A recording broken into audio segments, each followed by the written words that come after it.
Γεια σας, είμαι μαθητής στο Εσπερινό Λύκειο Μυτιλήνης και απόψε θα δείξω πώς να φτιάξουμε ένα οβάλ και συγκεκριμένα διαστάσεων 70x40.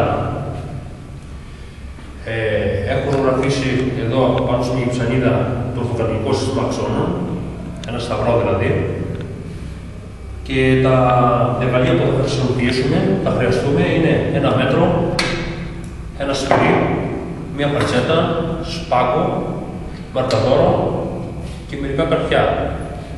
Ξεκινάμε. Οπότε, στον άξονα χ-κοινώνης σχεδιάζουμε τον άξονα του οβάλου 70 εκατοστών, όπου μισούνται με 2α, και στον άξονα ψ-τόνος σχεδιάζουμε τον άξονα του οβάλου 40 εκατοστά, όπου μισούνται με 2β. Και αρχίζουμε. Μετράμε στον άξονα ψ-τόνος 20 εκατοστά, όπου είναι το β, και γράφουμε ένα σημείο α.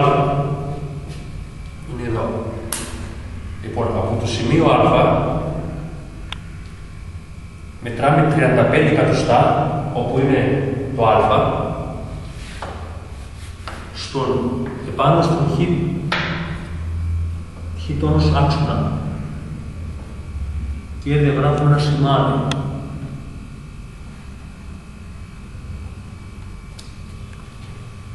Αυτό μπορούμε να το κάνουμε επίσης με διαβήτη ή και με σπάω.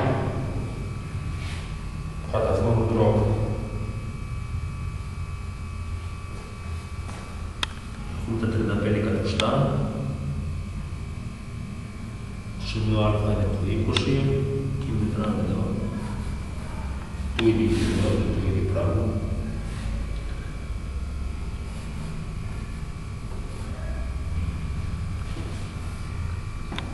Τα σημεία αυτά, στο α και στα δύο καινούργια σημεία, τα οποία ονομάζουμε και εστίες, καρφώνουμε 3 καρφάκια.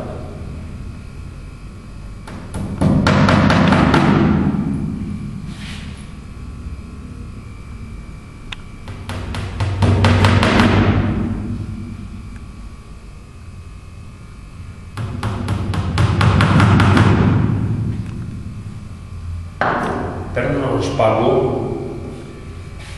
κατά προτίμηση πρέπει να βρούμε ένα σπάγκο να μην έχει ελαστικότητα, και θα εξηγήσουμε γιατί, και τον γυρίζουμε γύρω από τα καρφάκια.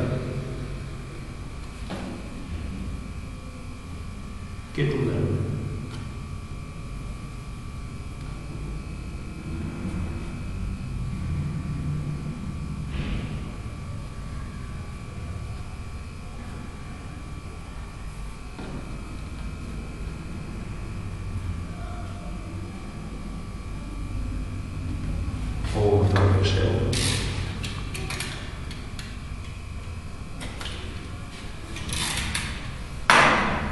Βγάζουμε το καρφάκι που βρίσκεται στο σημείο α και ξεκινάμε να σχεδιάσουμε το οβάλ, το οποίο φτιάχνουμε κατά αυτόν τον τρόπο.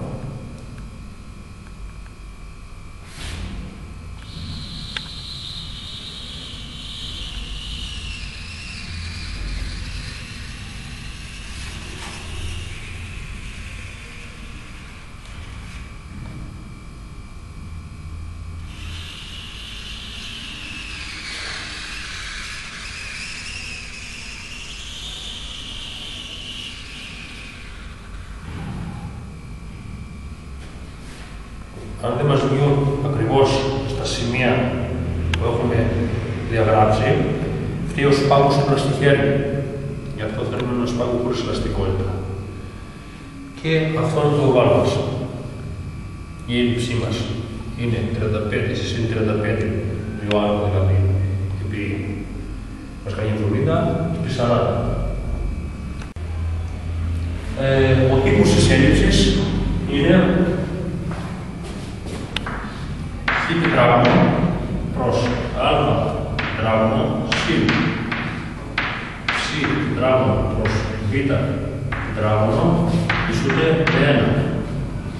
Όπου α είναι αυτό, β είναι αυτό και χ, ψ είναι το πλήθος των σημείων που τραβήξαμε τον Παρταγόρο. Και για να βρούμε τις αιστείες, θα έχουμε τετράγωνο πίσω, α τετράγωνο, β τετράγωνο. Το γ είναι η αιστεία μας.